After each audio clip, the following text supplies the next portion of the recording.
Oi, gente, tudo bom com vocês? Vamos começar mais uma aula de Geografia do sétimo ano comigo, professora Ana Isabel, e vamos dar continuidade ao conteúdo que nós iniciamos nas aula passada, né, que é Nordeste, Dinâmica da Natureza. Semana passada a gente falou do clima e vegetação e hoje nós vamos falar sobre o relevo e hidrografia. Então, para a gente começar, vamos ver aqui essa imagem que está lá no livro de vocês, que mostra o perfil topográfico do relevo no Nordeste, né?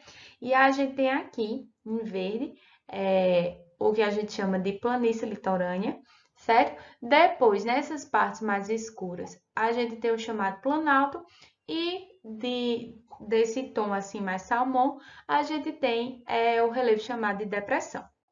E eu trouxe essas imagens aqui, né, do daqui da Zona da Mata, chamada Zona da Mata, que é essa parte litorânea que a gente tem aqui no Nordeste, certo? E é aqui para mostrar a vocês como é essa configuração do relevo, certo? A gente tem aqui a planície, né, a planície litorânea que está ao nível do mar, e à medida que a gente vai adentrando, né, o continente, vocês vão vendo que a gente vai subindo, né, vai subindo o que a gente chama de planalto da Borborema. Vejam que aqui é o corte do relevo de B a A, né? E é esse perfil aqui, ó, que a gente tem.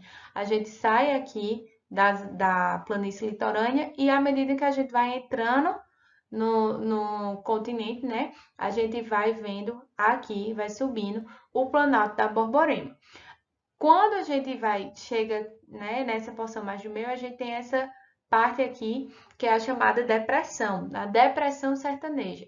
Ela vem depois do Planalto da Borborema, essa descida abrupta, que a gente chama de depressão sertaneja, certo?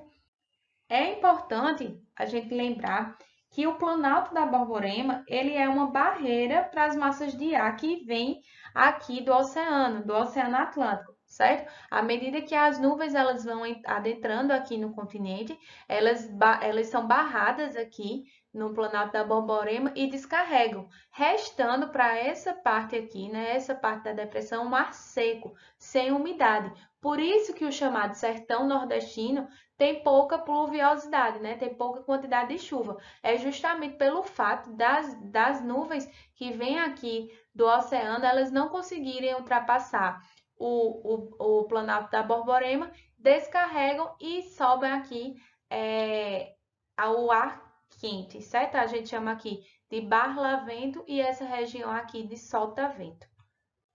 E como vocês podem ver, nessa região aqui, né, do Maranhão, Piauí, a gente vai ter os planaltos, chapadas, né, principalmente da bacia do Parnaíba, certo? Então, em síntese, o relevo do Nordeste, nós vamos ter a presença da planície litorânea, do planalto, o principal planalto da Borborema, né, mas também a gente tem a presença muito forte das Chapadas, né, aqui na região da Bahia, e a gente também tem aqui os Planaltos e Chapadas na região do Maranhão e Piauí, e a depressão sertaneja, tá?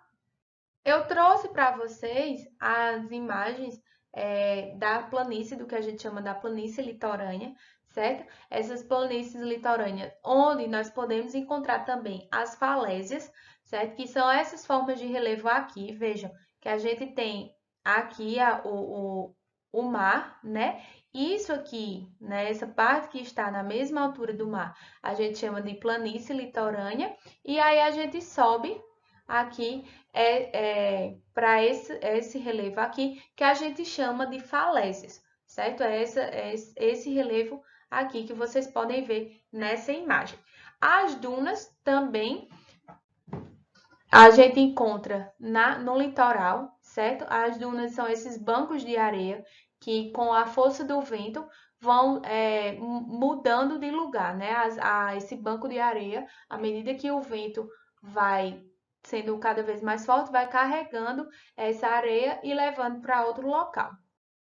Então, Outra formação que a gente tem aqui é a formação dos planaltos, né? Aqui o Planalto da Borborema, a gente tem a Cidade de Areia, né? Que ela está numa altura de 623 metros acima do nível do mar. Essas cidades, né? Tanto Areia na Paraíba como Garanhuns em Pernambuco, que está a 896 metros acima do nível do mar, né? Como se a gente fosse medir a altura comparando com a planície litorânea.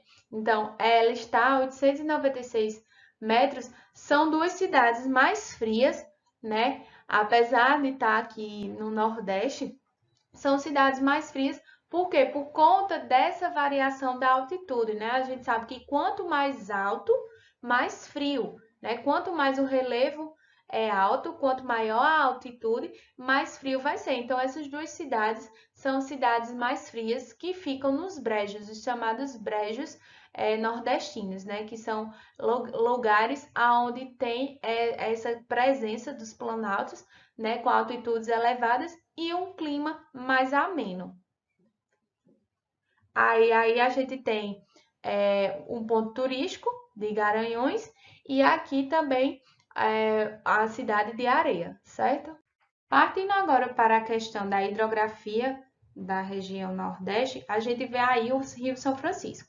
O Rio São Francisco, também conhecido como Velho Chico, ele tem a nascente lá na região do Centro-Sul, né, na Serra da Canastra, em Minas Gerais, e a maior parte do seu curso ele se situa no Nordeste. Ele possui mais de 2.800 quilômetros de extensão, dos quais cerca de 1.320 são navegáveis. Né? É um rio bastante importante para a economia do Nordeste, certo? Aqui a gente tem a hidrografia, né, do Nordeste e aqui vocês podem ver o Rio São Francisco, certo? O Rio São Francisco tem passado por problemas ambientais, certo? Que tem ameaçado o seu equilíbrio ecológico, que é o processo de assoreamento, que é o assoreamento é o acúmulo de sedimentos no leito de um rio, que é provocado pela devastação da paisagem vegetal em suas áreas de sua bacia e principalmente nos trechos próximos às suas margens de seus afluentes. Né? Então, estima-se que aproximadamente 18 milhões de toneladas de terra seja despejada anualmente no rio. Vejam, como retiram a mata, né? Quando chove, a terra ela é carregada para o leito do rio, para dentro do rio. E aí isso vai diminuindo, né, o volume de armazenamento do rio, né? Porque a terra ela vai entrando e sendo despejada para o fundo do rio. Outra problemática é o despejo de esgoto, né, domésticos e das indústrias, e também a poluição por conta das atividades mineradoras, como também a poluição devido ao uso de agrotóxicos das atividades agrícolas, certo? Outra também questão é a construção das usinas hidrelétricas e a formação de represas, que isso faz com que diminua a vazão, né, a força do rio com a medida que vai se represar e aí faz desaparecer diversas lagoas situadas nas margens e que se utilizam para criatório de peixes, né? E também com a vazão menor, fez com que praticamente deixassem de ocorrer as cheias que inundavam áreas das margens e contribuía para a sua fertilização. Isso favorecia a prática da atividade agrícola para a população ribeirinha. Vejam aí que é uma problemática, né? Porque o Rio São Francisco é o rio mais importante aqui para a nossa região Nordeste. Eu trouxe para vocês aqui, ó, duas imagens que mostram a usina de Paulo Afonso, na Bahia, né? E também aqui a usina de Xingó, em Canindé de São Francisco, em Sergipe. O potencial elétrico instalado ao longo do rio é de 10.380 megawatts, o que garante cerca de 16% da produção de energia produzida em todo o Brasil. Veja que o Rio São Francisco ele tem essa importância na geração também de energia, principalmente aqui para a população do Nordeste, tá? Falando agora sobre os açudes, né, uma das medidas adotadas para combater as secas que afetam a região nordestina é a construção de açudes, barragem para o represamento das águas das chuvas e dos rios temporários, formando lagos artificiais. Os açudes permitem o armazenamento de água nos períodos de estiagem e possibilitam a prática da agricultura irrigada e oferecem condições para a formação de vazantes em suas terras marginais onde pode-se praticar a agricultura. Então, vejam, os açudes eles têm essa importância tanto para o abastecimento de cidades, né, como é o caso de vários açudes que existem ao longo do Nordeste, como também como uma forma de tornar viável a prática da agricultura nos períodos de estiagem, certo?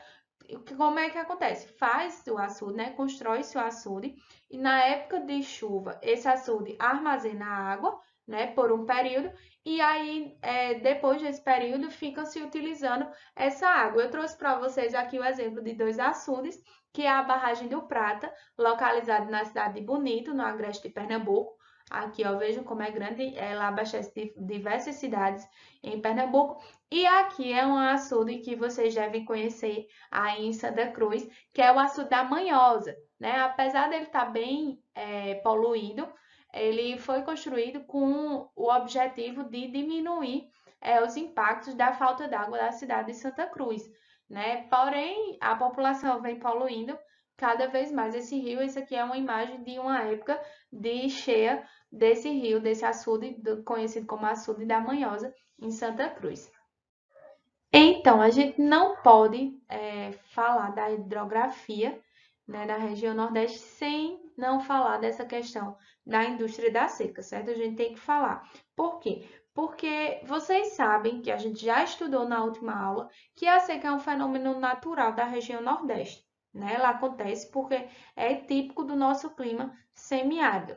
E aí, muitas técnicas têm sido, né, feitas para aprender a lidar com essa seca, né?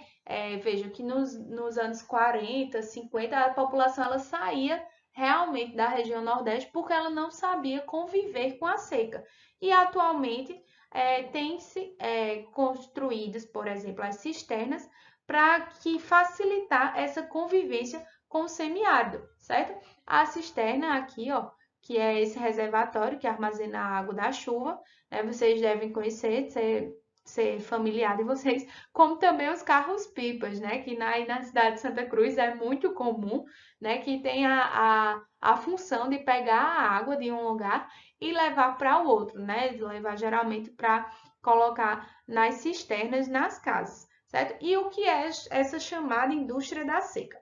A indústria da seca é a época em que geralmente os políticos eles vão para as redes, né, para a televisão, principalmente para dizer que tem seca no Nordeste, pedir subsídios para que venham projetos para a região. E quando esses projetos chegam, esses projetos ficam no lugar de beneficiar principalmente o pequeno agricultor, né, as famílias de baixa renda, esses projetos eles acabam beneficiando os próprios políticos ou os familiares dos políticos, né? Então, a indústria da seca é chamada exatamente pelo fato de os coronéis, né? Esses coronéis que são os grandes proprietários rurais que têm um poder político naquela região, geralmente eles que vão ser vão ser favorecidos, enquanto que a população ela permanece na situação de miséria, certo? E para a gente finalizar, tá? A gente fala sobre a transposição do Rio São Francisco, né? A transposição das águas do Rio São Francisco é um dos principais projetos em andamento do governo federal na região Nordeste, que já se arrasta por longos anos, certo? Tem o objetivo de levar a água para a população do sertão.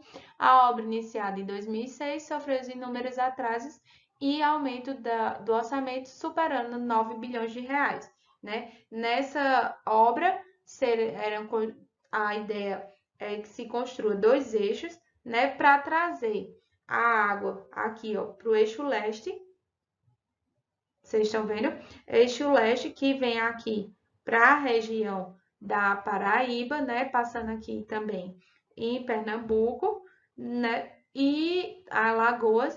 E aqui o outro eixo, que é o chamado eixo norte, onde vai levar água para o estado do Ceará, o estado do Rio Grande do Norte, né? E também o Piauí, certo? Então a ideia é pegar, desviar o curso das águas do Rio São Francisco, né? Nesses canais aqui e levar essa água para outros locais do Nordeste. É uma questão muito debatida sobre essa transposição, o gasto de se fazer essa transposição, se não seria mais viável fazer outras obras para que beneficiasse a população mais diretamente.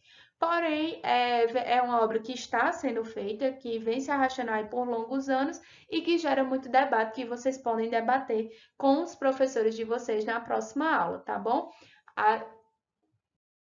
Então, a gente termina por aqui. Qualquer dúvida, converse com os professores de vocês e até a próxima.